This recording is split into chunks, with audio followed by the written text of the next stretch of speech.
Welcome to this message of encouragement. I haven't been on in a few weeks because I've been having some health issues, and I would like to ask at this time, for those of you that are watching this video, if you would please remember me in prayer. And I'd also like to ask that you please remember to pray for other people. This is a very evil, destructive time that we're living in right now, and other people are really in need of prayers. There's so much unexpected sickness coming about besides the coronavirus, and other people need your prayers, especially Christians right now. They're going through such a difficult time, not understanding the sinful nature that's living within other people, and they're really, there's really a lot of, confusion and misunderstanding, especially with other Christians, not understanding, what's going on. And I also ask you to please remember to pray for the lost, to pray for their conviction. There are a lot of people out there, if you don't have a Christ-filled spirit living within you, those that do not actually have an Antichrist spirit living within them, and they're out in the world, they're against God, causing a lot of death, destruction, and mayhem. So the lost especially need your prayers too, and I ask that you please remember the lost, our nation's leaders, and each one, especially those, like I said, that is trying to destroy this great nation and this great world. So just please remember, other people in your prayers. That would be greatly appreciated. So today I'm going to be talking about the 10 Commandments. As you know, this world is trying its best to take God out of everything, out of the hearts of mankind. The 10 Commandments has been removed from courthouses, schools, even prayers been removed from schools and other various places. And even some people think that Jesus abolished the 10 Commandments, which he did not.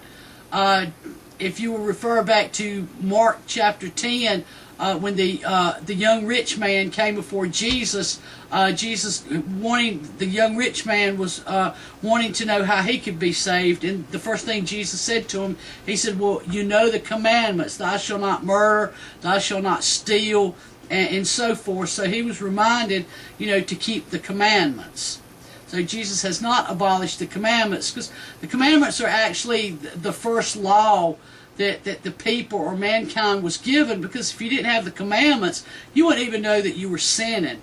Like, you wouldn't know that, murder was a sin, or committing adultery was a sin. So the commandments are very important. They're still our morals and values for today, even though so many have gotten away from them. But I'm going to go back over them, because I was just really surprised that so many don't even know the 10 Commandments. They may know 3 or 4 things that's said, but they don't know all 10 Commandments. So I'm going to, go over them and try to explain them to you. The first commandment, God says, he reminds the generation that was in slavery in Egypt.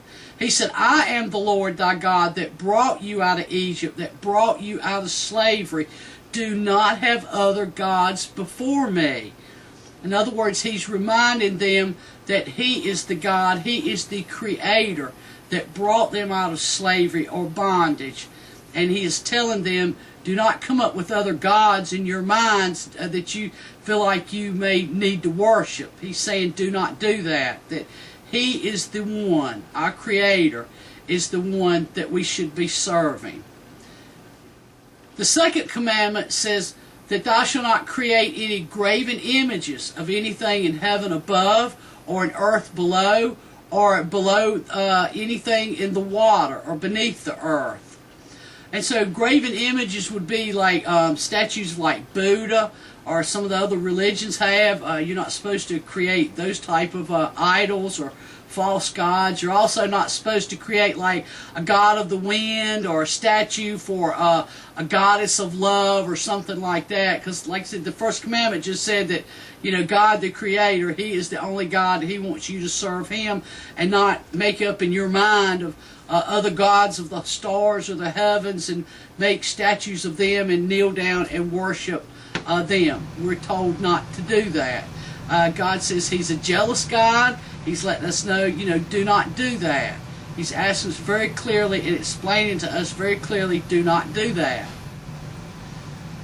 The third commandment says, thou shalt not take the Lord's name in vain, which a lot of people are not sure of what taking the Lord's name in vain even is. Well, you don't want to abuse the Lord's name. You don't want to, use the Lord's name in a condescending manner, or through like some type of cussing or some type of, say, blasphemy. Jesus was accused of taking the Lord's name in vain or blasphemy for saying that, for example, that He and the Father were one. And so you don't want to take the Lord's name and use it, loosely or in vain, in just emptiness or any kind of abusive way. So you don't want to do that. Don't take the Lord's name in vain.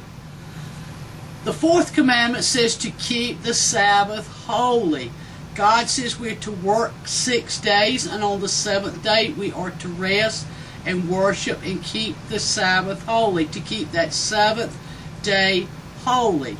And the reason for it, several reasons for that. One, we need to have that one day, to just dedicate just to God, to worship and to prayer, to attend church, to spend time with our family, but also keeping the Sabbath holy and not doing any type of work. It also rejuvenates you mentally as well as physically to get you prepared for another 6 days of labor.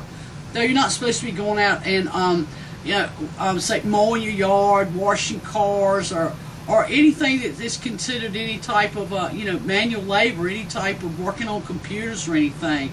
You're told not to do that, to take one day and set it aside for your day of rest, because it's actually for your benefit, for your well-being, as well as to benefit you in your gaining a closer walk with the Lord by spending that day in church and worship and with your family. The fifth commandment says to honor thy mother and father, that thy days in the land shall be long. So that's a commandment with a promise. If you'll honor your mother and father, you will have a long, enjoyable life. The sixth commandment says that thou shalt not kill. The seventh commandment says thou shalt not commit adultery. Jesus went as far as to say that even if you looked upon somebody else with lust in your heart, that was actually considered committing adultery in your heart. I know a lot of times I see posts on Facebook of young men without their shirts and all bulked up muscles, and people are making a lot of sexual comments to those posting, and that is actually committing adultery in your heart. And we're told not to do that, because people think, well, I didn't actually commit the act that I was thinking about. But like I said, Jesus still says that thinking about it, that's the same thing as the actual act, because the desires of your heart, your mind will follow. So we're not supposed to do that. The eighth commandment says we're not supposed to steal. A lot of people get confused on what stealing means. If something doesn't belong to you, do not take it. That means if you're in a doctor's office and say they give you a pen and some papers to fill out, and you return the papers back to the desk, but you don't return the pen because you need that ink pen. If you don't ask them if you can have that pen and you just take it, that is stealing.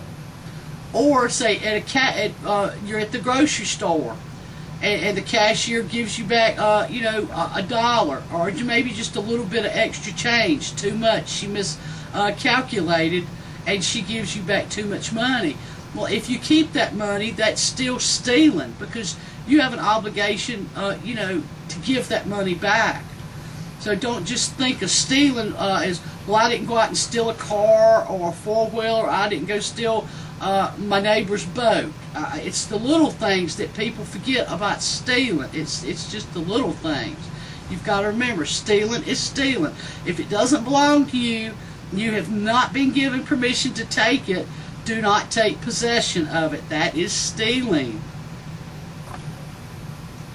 And of course, the 9th commandment says, do not bear false witness against other people. Do not be lying on other people. If you're telling lies on other people, that's bearing false witness directly. If you hear something, hearsay that somebody else said, and you don't know this to be exactly true, or you hear something and you add to it that's not true, that is still bearing false witness against your neighbor, and you're not supposed to do that. And the 10th commandment tells us that we're not supposed to covet. We're not supposed to covet our neighbor's house, vehicle, boat, whatever it is that they may have. You shouldn't have this longing or jealousy within your heart, you know, that strong desire that, or jealousy to want or to have or to feel like you should have what your neighbor has. You're not supposed to do that or have that jealousy or envy in your heart. And if you'll think about what I've just said about the 10 commandments, if you're having problems with unanswered prayers in your life, or maybe you have different prayers that you don't understand why they're not being answered, and you're kind of searching your inner heart, look back at the 10 commandments. Are you keeping the Sabbath holy? You know, God is looking at this. He will reward you for this. And you have to, are you stealing from anybody? Are you bearing false witness against anybody? Are you coveting something that your neighbor owns? Look back at the 10 commandments, because if you're doing any of these things that you shouldn't be doing, that is a hindrance, and God will not be able to help you, or it will, hold up your prayers being answered. Because if you read in the book of Revelations, I think it's the first 4 chapters, Jesus has a lot of good things to say about the churches, but he'll go on to say, but I have this against you. And you should read that. He tells them all these good things that they've done, like he's proud of them, but he goes on to say, but I have this against you. So make sure that the Lord is not holding something against you. We so often forget. A lot of people read bits and pieces of the Bible. They never read the Bible completely through, and they miss so much. So you don't want anything that the Lord could be holding against you. And when you pray, I've already done a video on forgiveness, and I told people, when you pray, be sure and ask the Lord to show you if it's just not to your awareness of what you're doing, to pray and ask the Lord to show you these things that he might be holding against you, like not keeping the Sabbath holy, or stealing, or coveting, or committing adultery. Just be sure to ask the Lord to show you what it is that you are doing. It could be unforgiveness or some type of anger, and you not even realize that you have this in the back of your mind, but the Lord knows your heart. And like I said, he could be holding that against you, and that could be holding your prayers, keeping your prayers from getting answered, keeping your breakthrough from coming through, or holding up miracles in your life, or just an abundance of blessings. So always make sure that the Lord's not holding anything against you, that you're not doing something that he has to hold against you and bring back to your remembrance years from now. I hope that reading over the 10 Commandments has maybe gave you some insight on maybe some things that you're doing that you shouldn't be doing, that maybe you could change in your life to make your life a little bit better, especially during these evil, destructive times that we're living in. I hope that this message has been an encouragement to you, or has uplifted you in some way, or maybe brought, again, some kind of insight to help you with your life, to better your life. And again, I do desire your prayers, and would appreciate it if you would continue to pray for me during this time. And stay safe, and God bless.